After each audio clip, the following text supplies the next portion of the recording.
ठीक है, तो दिखाई दे रहा है सब? आ रहा है? चलिए तो स्टार्ट करते हैं हम लोग। ये हम लोग का क्या टॉपिक है? हम लोग अभी बात कर रहे हैं एस्टेरॉइड्स। ये ब्रह्मांड में ग्रहों के अलावा, मतलब ग्रह आपको अभी बताया गया कि 8 ग्रह, इसके अलावा ये सब जो है एस्टेरॉइड जो है इसकी अनगिनत संख्या है, मतलब इसका कोई संख्या फिक्स नहीं रहता है। और ये ग्रहों के अलावा ये वायुमंडल में, मतलब ब्रह्मांड के जो एरिया है उसमें क्या होता है, ये घूमते रहते हैं, ठीक है। और ये घूमने के कारण सबकी गति अलग अलग होती है। और कभी कभी क्या होता है ना कि ये घूमने के कारण क्या होता है, कभी कभी टकराव हो जाता है। और टकराव होने से के कारण क्या होता है ना कि ये एस्टेरॉइड्स बैलेंस इनका खो जाता है और वो गिरने लगते हैं वायुमंडल से, मतलब ब्रह्मांड से नीचे की तरफ गिरने लगते हैं, ठीक है। और आपको ये गिरते क्यों नहीं है, तो आपको बताया गया था कि सभी ग्रहों के बीच क्या होता है, गुरुत्वाकर्षण बल काम करता है, जो एक दूसरे ग्रहों को क्या करता है, खींच के रखता है, और इसीलिए वो कोई गिरता नहीं है, ऐसा बताया गया, ठीक है। लेकिन टकराने से क्या होता है ना, इसमें थोड़ा सा बैलेंस गड़बड़ा जाता है और वो नीचे की तरफ वो गिरने लगता है। तो कभी कभी आप न्यूज में ये भी सुने होंगे कि कोई बड़ा सा पहाड़ या उल्का पिंड जो है पृथ्वी की तरफ आ रहा है, जिससे पृथ्वी पर अगर वो गिरता है तो क्या होगा, पृथ्वी का विनाश हो जाएगा, ऐसे न्यूज में आते रहता है। लेकिन आपको एक चीज समझ में आना चाहिए, जैसे कुछ इसमें हम लोग फोटो लेंगे, जैसे देखिए ये वाला फोटो, ये फोटो क्या है, ये पृथ्वी पर जब इस तरह से कोई एस्टेरॉइड आके टकराता है, ये उसका एक काल्पनिक इमेज है। ये फोटो जब टकराएगा तो खींचने के लिए यहाँ कोई आदमी रहता नहीं है। ये क्या है, एक काल्पनिक इमेज बनाया गया है जिसमें दिखाया गया है कि अगर एस्टेरॉइड आके गिरेगा पृथ्वी पे तो किस तरह से ब्लास्ट होगा। और ऐसा बताया जाता है साइंस में अगले दूसरे चैप्टर में 12 में कि जब डायनासोर का युग था तो इसी तरह के एस्टेरॉइड गिरा हुआ था। 5000 वर्ष पहले की बात बताया जाता है कि एस्टेरॉइड गिरा था और तब डायनासोर का अंत हो गया था। जितनी प्रजाति थी पेड़ पौधे में सारा क्या हो गया, खत्म हो गया था, बहुत तापमान बढ़ने से, ठीक है। लेकिन क्या आपको लगता है ऐसा कि एस्टेरॉइड जब गिरते हैं तो पृथ्वी पर गिरेंगे? आपको कितना संभावना लगता है इसमें, जब एस्टेरॉइड गिरेंगे तो कितनी संभावना है कि वो पृथ्वी पे ही गिरेंगे? जैसे हम लोग इसको थोड़ा सा एक चीज के बारे में हम लोग बात करें, जैसे मान लीजिए कि ये आपका बहुत बड़ा फील्ड है, ठीक है, एक फील्ड है, इसको हम लोग फील्ड ही मान लेते हैं। और मान लीजिए कि इस फील्ड में एक छोटा सा ऐसे कई ग्रह है और उपग्रह है, और इसमें ये मान लीजिए कि आपका पृथ्वी, ठीक है।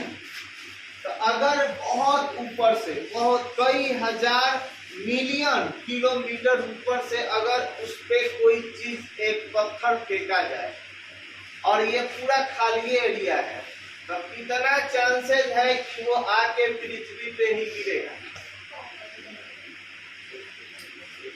बात समझ रहे हैं हम क्या कर रहे हैं? मतलब बहुत बड़ा एरिया है, बहुत बड़ा, मान लीजिए बहुत बड़ा ग्राउंड है, अब बीच में एक हमने गेंद रख दिया है छोटा सा, और आपको कहा जाए कि बहुत ऊंचाई से, बहुत ऊंचाई मैंने कई मिलियन ऊपर से आप उस बॉल को मार दीजिए ईंट से या पत्थर से फेंक कर, तो क्या चांसेस है कि इस पे आके लगेगा? बहुत कम चांसेस इस पे आके गिरेगा, क्या कि हर सब एरिया तो खाली है, तो ये क्या होगा ना कि एस्टेरॉइड कभी इधर से इधर से इधर से ऐसे ऐसे ऐसे पास कर जाते हैं। बात समझ गए ना?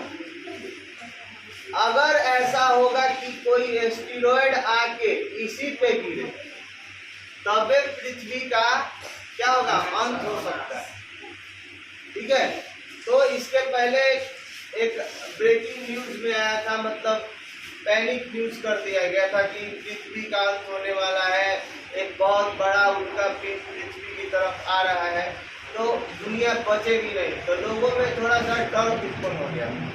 ठीक है, तो ऐसा घटना होते रहता है। अगर इस तरह से होता है तो वैज्ञानिक लोग क्या करते हैं, एक रॉकेट थ्रू क्या करते हैं, एक रॉकेट थ्रू, जैसे एक रॉकेट की अगर हम बात करें तो रॉकेट कैसे बनता है, एक हम रॉकेट ऐसे बनाने का प्रयास कर रहे हैं, जैसे ऐसे करके रॉकेट बना। ठीक है, इसको क्या किया जाता है, इस रॉकेट थ्रू इसका एस्टेरॉइड का गति कितना स्पीड से वो आ रहा है ना, और किस दिशा में है, उसके हिसाब से रॉकेट को डिजाइन करके उसमें उस तरह के स्पीड को पता किया जाता है, और कितने स्पीड से हम रॉकेट छोड़ेंगे कि ये एस्टेरॉइड को जाके वहां पे टकराकर इसको तोड़ देगा, ऐसा प्लान किया जाता है।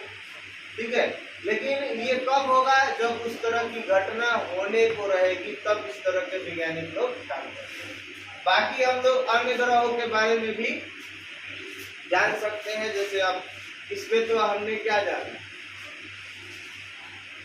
ये केवल एस्टेरॉइड के बारे में। ठीक है, बाकी जो है ये फोटो आप देख रहे हैं, ये वाला, ये क्या है, जब एस्टेरॉइड गिरता है तो पृथ्वी के जब वायुमंडलीय क्षेत्र में प्रवेश करता है तो हवा के साथ बहुत तेजी घर्षण होता है। ठीक है, बहुत तेज, और जिस तरह वो पत्थर में आग लग जाती है और वो इस तरह से दिखता है, बस समझ के लगेगा कि एक बहुत बड़ा आग का गोला आ रहा है और बहुत तापमान बढ़ जाएगा, टेम्परेचर जिसको बोलते हैं। जैसे अभी हम लोगों के पास कितना तापमान है, अभी जो हम लोग का अभी गर्मी की स्थिति है, तो अभी जो है ना 40 डिग्री सेल्सियस, 42 डिग्री सेल्सियस, या अभी हाईएस्ट 45 डिग्री सेल्सियस तक पहुंच गया है ना।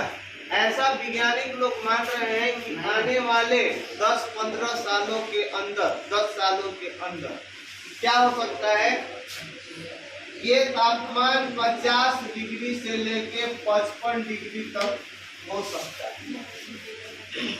अगर ऐसा होता है तो क्या होगा पता है, यहाँ पे इस तापमान पर पृथ्वी पर बहुत सारे ऐसे जीव जंतु हैं, जानवर हैं, पेड़ पौधे हैं, जो इस तापमान पर जिंदा नहीं रह सकते। यानी कह सकते हैं अगर तापमान बढ़ेगा तो बहुत सारे जीव जंतु जो है पृथ्वी पर से खत्म हो जाए, बहुत सारे इंसान भी मरने लगेंगे जिसकी इम्यूनिटी क्षमता, जिसे हम लोग कहते हैं ना लू लग गया किसी से, तो वो चांसेस बहुत ज्यादा बढ़ जाएंगे, और बीमारियां भी तरह तरह की होगी।